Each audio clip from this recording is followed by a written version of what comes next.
Governor Andy Beshear, welcome to Pod Save America. Thanks for having me. So you are the Democratic governor of a state where around 2 out of every 3 voters supported Donald Trump last November. You were first elected towards the end of Trump's first term. So you have more experience than most elected Democrats representing and working with people who support Trump. How are you feeling about his second term so far?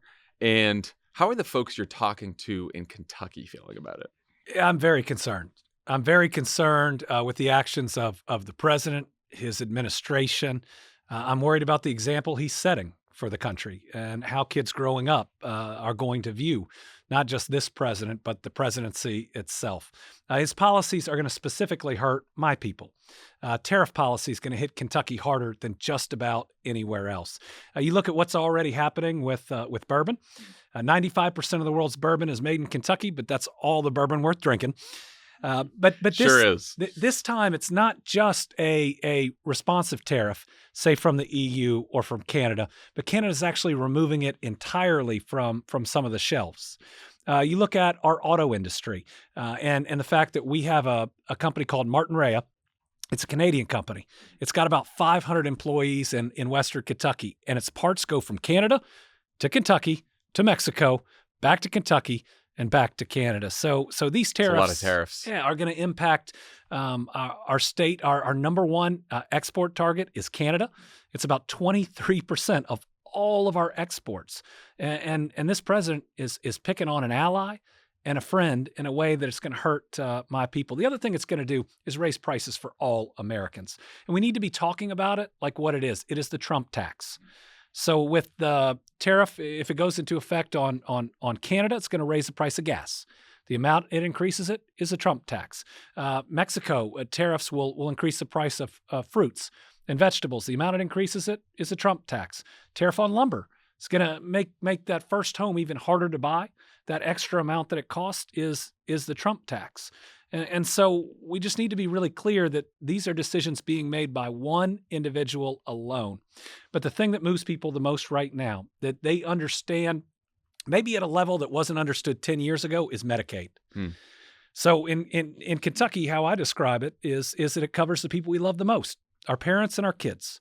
Half of Kentucky's kids are covered by Medicaid. 70% of our long-term care costs are covered by Medicaid. And without Medicaid and expanded Medicaid, rural health care ends.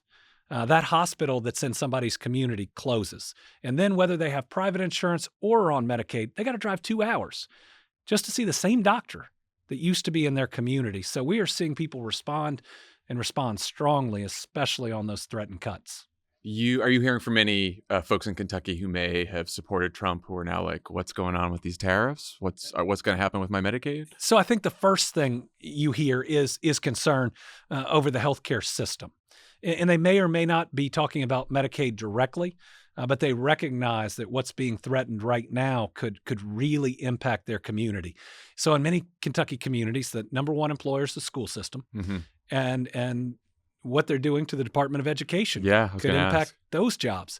And the second biggest employer is the hospital system, are the clinics. And so you think about how this could gut rural America and jobs. I mean, I see it and I hear about it in each of these communities.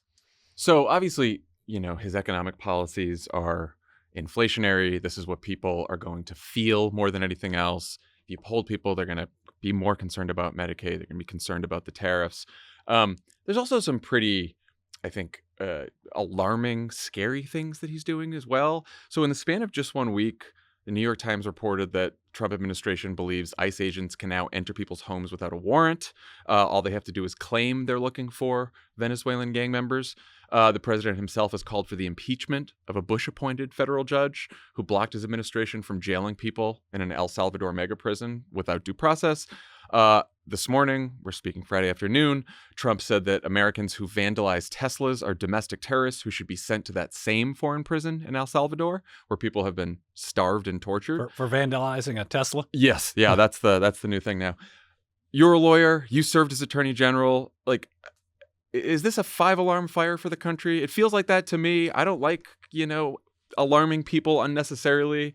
And I realize that this probably isn't the highest polling issue right now, but it seems pretty scary what he's doing. Well, people should be alarmed in the very least that we have a president who apparently does not believe in his oath of office and doesn't value the fact that the Constitution only makes him one branch of government. I look at whether it's the president or Republican members of Congress. They all took an oath to defend the Constitution. Many of them took that oath putting their hand on the Bible, making a promise not just to our country, but in some instances, the Almighty. And look at what they're doing now. Republicans in Congress are letting the president violate the very laws they passed and acting like it's not a big deal, being more loyal to their party than their country, being more concerned about how Trump will react than whether they're violating that oath and that promise that they took. And then with the president, it seems like everything is the us versus the them. It's the finding out who is the us and who is the them. And that's bad for America, and it's bad for our future. Now, we're going to have to, post this presidency, find a way to heal. Because we cannot be red and blue on every issue, left or right on every issue. We got to get back to right versus wrong instead of right versus left. And I do think that the more that this president does and how he talks, especially about people, is and will make an impact. I mean, take the veterans we're hearing from that serve their country and then go into the civil service with our government. They're being laid off and then told it's their fault because they did a poor job, which is a total lie. That hurts. It hurts them, and everybody sees what's happening. You mentioned our children. I have two kids, 4 and 1. The oldest is very aware of Donald Trump, starting to ask questions here and there. Only your and my 4-year-olds would be aware of. Yeah, right. I know your kids are older. 15 and 14. How do you talk to them about what's going on in politics in the country right now? So at 15 and 14, I've got to give them the space to talk to me about it, to make sure that I'm listening and not just telling. Yeah. Because it's important that especially at that age, and with me as a parent, that they've got the space to know that they're forming their own opinions. But they're concerned too. My pledge is that we cannot leave a broken country to our kids and ultimately their kids. If this happens on our watch, which it has, our job is to not only fight to prevent as much harm as we can, but to also repair what is broken or what will be broken. There seems to be a broad agreement from across the political spectrum the Democrats need to do a better job of fighting back right now. There's less agreement as to how. What are your thoughts on this? Well, first, I don't think disagreement in and of itself within a party is a bad thing. Yes, we need a united front, but we're not following just one voice like you hear with Donald Trump. And that's, I think, a more healthy party and a more healthy democracy. What I think we've got to do is focus. I think we earn back the trust of the American people by, yes, standing up for important issues, but showing the American people that we're going to spend 80% of our time on what they're worried about the most, right? They wake up in the morning worried about their job and whether they can support their family. They're worried about their next doctor's appointment or their kid's doctor's appointment, the roads and bridges they drive, the school they drop their kids off at, and whether they feel safe in their communities. And so while the president claimed he was going to focus on those things, he's done anything but it. He has been obsessed with culture war issues, which means the lane is there for the Democrats to re-earn that trust. But I think that we've got to be, again, laser focused so that people see what we talk about and what we work on truly betters their lives. As a Democratic governor, maybe that's a little bit easier for me because Democratic governors, our job is to get it done. And we get dirt on our boots, right? We get out in our state. People want to see and feel and touch progress to believe it's happening. So in Kentucky, we're building the 2 biggest battery plants on planet Earth. Well, you can bet I'm going there and I'm showing people what's happening. When we opened the first new hospital in our largest African-American community in 150 years, I wanted to be there. It's an important moment, but it also ties the work that you do and the progress that's occurring out there in a much more real way than, say, a signing in the Rose Garden.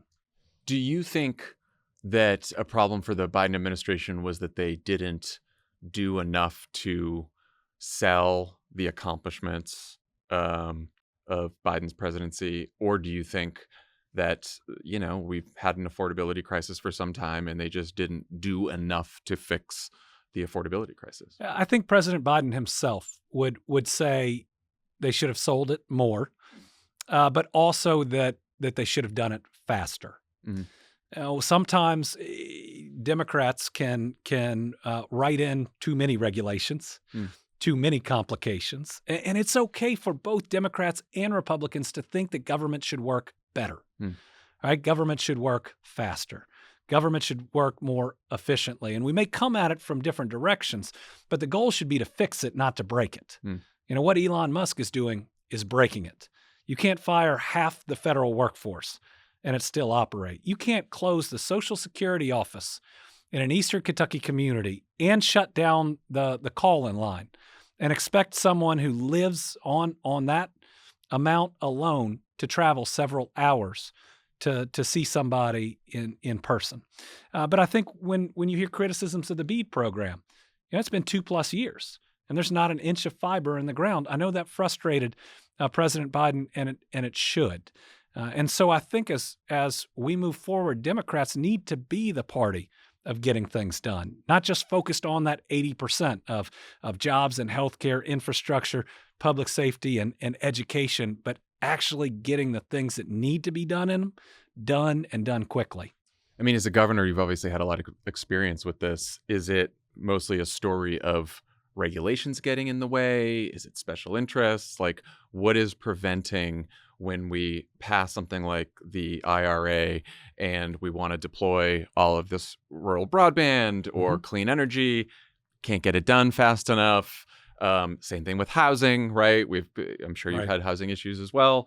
Like, what do you think? What do you think Democrats need to do there? Well, the first thing we can't do is require a state to write a 1,000-page plan and then it be reviewed 8 different times by different folks that maybe have never done this before, and then turn it around 3 or 4 more times. We've got to trust our states and our localities that have a general plan that can then be monitored. But that you get it moving as fast as you can. I mean, people need to feel that impact. And I've always thought that if you can do a project, 95% of where you want it to be, but you can do it 3 times faster than if you did it 100%, that more people are helped and impacted during that process. Yeah. How do you think Chuck Schumer handled the fight over the funding the government? I think it was a big challenge, but I think we lost the messaging war before it ever got to Chuck Schumer's desk. I mean, we were talking about a CR. Yeah. And if we're ever talking, I mean, I can't imagine President Obama ever giving up to the lectern, looking down at his notes, and it says he's going to talk about subsection 3 of the CR. No. And what it means. Yeah. This wasn't about Democrats voting or not voting to keep the federal government open, and that's what the message ended up coming out as. It was the Republicans holding the country hostage, that they were going to let it shut down if they didn't get enough votes for Elon Musk to fire more people, and making sure that we're winning that messaging war simply by telling the truth, but by doing it in a way where we use common everyday language. We get rid of a lot of the advocacy speak that's been out there, and we communicate like normal human beings to normal human beings. I mean, I keep thinking about words like substance use disorder. I haven't even heard that one. Everyone I know that's battled addiction calls it addiction because it's difficult and it's deadly, and that word has that meaning. Food insecurity. I've never known a family that's hungry to call it food insecurity. Right now, we use the term justice-involved population. Those are inmates. or folks that are in jail. They certainly don't use those terms. Yeah. So making sure that we're communicating what's happening in a real, authentic way to the American people is really important. Look, former speechwriter, no argument Yeah. from me there. Banging this drum for a while.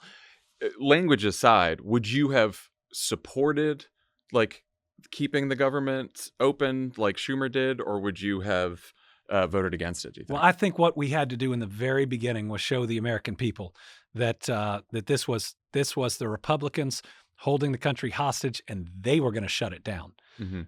if Democrats did not meet their demands, and those demands harm people. Yeah. So in my life, the Democratic Party has never been viewed as less favorably by Americans as it is right now. Why do you think that is, and what do you think the party should do going forward to change the brand of the party? I think that the National Party lost the faith of the American people, that they were focused on them. I'll take the last ad run by President Trump in the campaign. Mm-hmm. I don't think that the folks that moved after watching that ad were moving because they're anti-trans. I think folks that were already going to vote for Donald Trump. I think what it did is it convinced some people that he was going to focus on prices and the economy, and that she was focused on other things. I think what we've got to do in the Democratic Party is both stand up for our beliefs. Listen, I vetoed the nastiest anti-trans bill in Kentucky history, and I did it in my election year because I don't like bullies and I didn't want people picking on those kids. Yeah. But at the same time, I was opening a new factory the next day. I was working to create that new clinic in a county that doesn't have one, so you didn't have to drive an hour to see a doctor. We opened a road called the Harold Domini, which saves people 40 minutes on their commute every day that they can spend with their families. So making sure that it's not an either or, that we can do both of these things, and we can do them if we explain our why, our authentic why. When I vetoed that nasty anti-LGBTQ plus bill, I told people why. And for me, it's my faith. That's my driving why. I believe all children are children of God. That meant that somebody needed to stand up for those children. And I'll never forget the next day, somebody started walking up to me and I thought, oh no, I know what's coming. And they started in a different way. They said, I'm not sure I agree with you. But then the next thing he said was, but I know you're doing what you think is right. Yeah. And when we talk about our why, we can give people some grace and some space to maybe think about things a little bit differently, or to not always have to agree with us, but know that we're still spending 80% of our time doing things that help Democrats, Republicans, and independents to live a safer and more secure life. One big challenge here is communicating in a way that's on our terms, right? And so Yes. you just mentioned What that you're last for and not who you're against. right. Well, you mentioned that last ad, and Kamala Harris, probably most of the money in that campaign was spent on economic ads, and this happens most Democratic campaigns, and then you don't always get to choose what the media focuses on. I was just like prepping for this interview and reading up about you, and most of the stories are that you issued the executive order to ban conversion therapy, which is great. It's the right thing to do. The fact that you vetoed that bill that you were just mentioning, the anti-LGBTQ bill, and a lot of and I know you have this whole economic record because I looked it up and stuff like that, but that doesn't make headlines.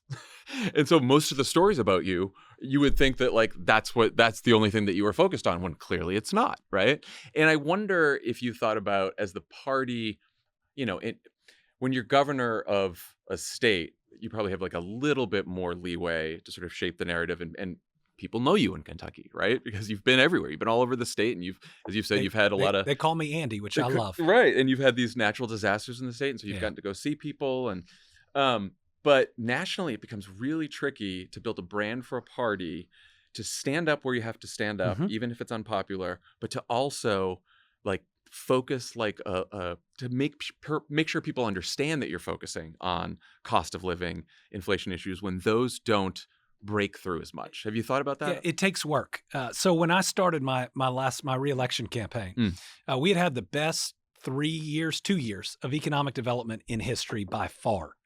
I mean, we'd already broken in a 3.5-year period every record for a governor for private sector investment, for new jobs. And remember, my dad had been governor, Right. and he was number 2, so I had to call and tell him about it. But when we started and we saw the polling, I was only winning on the economy by 4 points. Mm-hmm. Again, more new jobs and more new investment than ever before.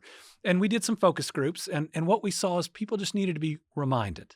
You'd say, well, what about those 2 giant battery plants? And they'd say, I read something about that. And then you'd say, what about the 5,000 jobs? And they said, oh, yes, and the $5.8 billion.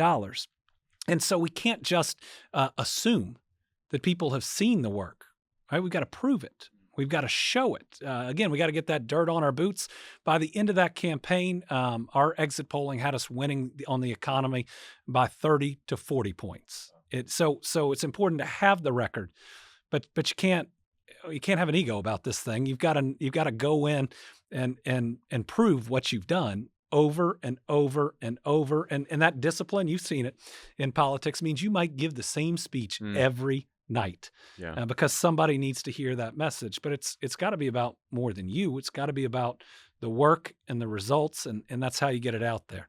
You mentioned we need to be talking about what we're for and not just who we're against.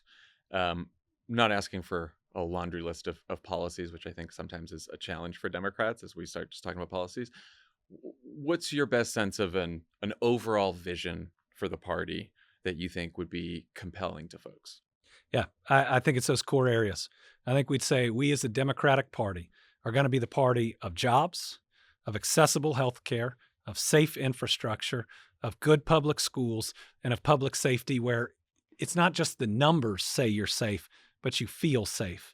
And we have to, on that last point, we get caught up in the numbers and in the statistics, but we've got to recognize how people feel.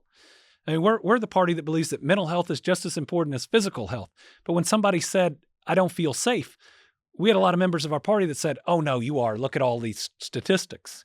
And so understanding that we've got to meet Americans where they are. And if the statistics say one thing, but people don't feel it, then we got to work twice as hard. Yeah. Right? We've got to increase public safety that much more. You made some news recently when you said that Governor Newsom shouldn't have had Steve Bannon on his podcast. You said, we shouldn't be afraid to talk to and debate just about anyone, but Bannon espouses hatred and anger and even at some points violence, and I don't think we should give him oxygen on any platform ever, anywhere.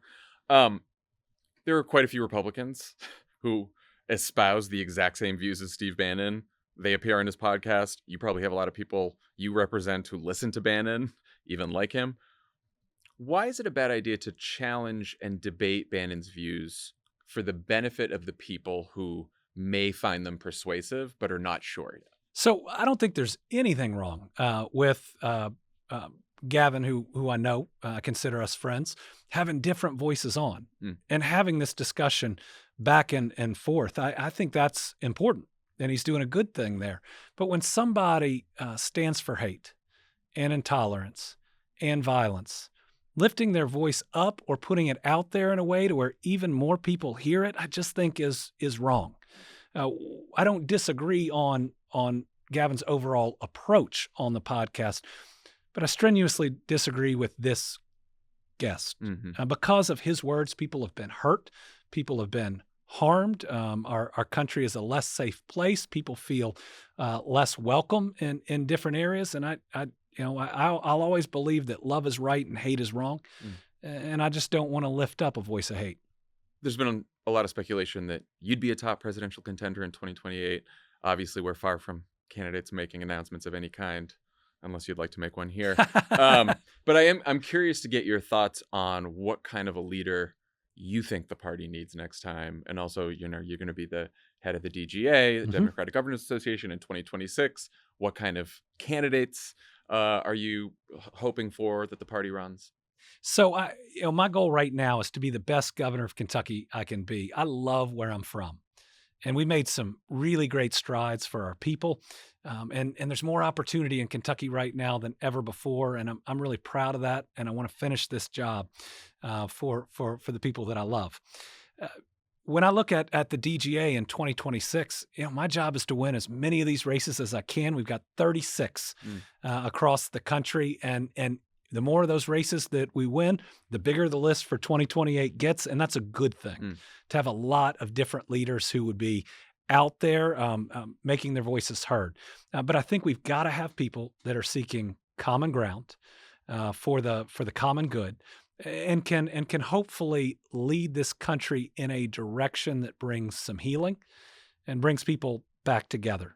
I think we're going to desperately need that after this presidency. So someone, again, who's focused on issues that lift everyone up, that make lives better, whether you're a Democrat or Republican or an independent. I mean, a president that can do that for 4 or for 8 years, I think can help us heal, because people can see that. And I also think that people feel whiplash right now. Like they feel, rightfully or wrongfully, like the pendulum swung far to the left and now it's swung really far to the right. I think they want it to stop swinging. Yeah. And so I think what we're going to need are candidates that can check their ego and recognize what's necessary for the country and for our states, is to have people who are doing this for the right reason, that don't want to leave a broken country to their kids, and that will do the right thing for all Americans and get us beyond this partisanship that we're seeing. How do you think about the very difficult challenge of finding common ground in a political environment where, you said it yourself earlier, Republicans swore an oath to this country, and some of them right now, including the President of the United States, are either breaking the laws or testing the limits or throwing out norms or trampling on basic freedoms, and also have an attitude that they don't ever want to work with Democrats. They think Democrats are the enemies. They're talking about putting Democrats in jail.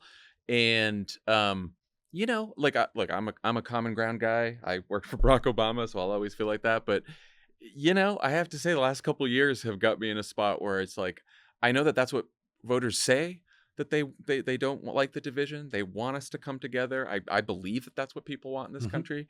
It's really hard to do that when one political party now has been taken over by people who, most of them, just don't want to do that. Well, we got to push through. And we can't give up on where this country has to get. I don't want a country where one party is in charge every X number of years and then does everything they can to punch down at the other. We've just got to get to a better place, and maybe we have to go through what we're going through right now to see how important that is. I wasn't alive during McCarthyism, but there was a point where it broke. And I think people recognized what had happened, and that's not who we are as Americans. And so I live in a state where I've got a very positive approval rating, and Rand Paul does too. And so that says that the people of Kentucky expect us to get along. And I will tell you, even during the election year, the temperature was turned down in Kentucky. People weren't arguing with each other over the election. So yes, they were going to vote a certain way, but hopefully we'd moved beyond some of the toxicity that we'd seen between neighbors. How far do you have Kentucky going in your bracket? Oh, in my bracket? Oh, all the way. All the way? Oh, I'm the governor of Kentucky. I was going to say, it's 3 seeds, so it's like, it's plausible. But... So when you're... Are you going to be able to watch the game tonight? I'm hoping. When you're governor of Kentucky, you have 2 jobs: to root for your in-state schools and to root against Duke. That's something we can all agree on. Some things bring everybody together. Governor Andy Beshear, thanks for stopping by and joining Pod Save America. Thanks for having me. That's our show for today. Thanks to Governor Beshear for coming on. Everyone check out VSA to see how you can get involved in events near you. Dan and I will be back with a new show in your feed on Friday. Bye, everyone.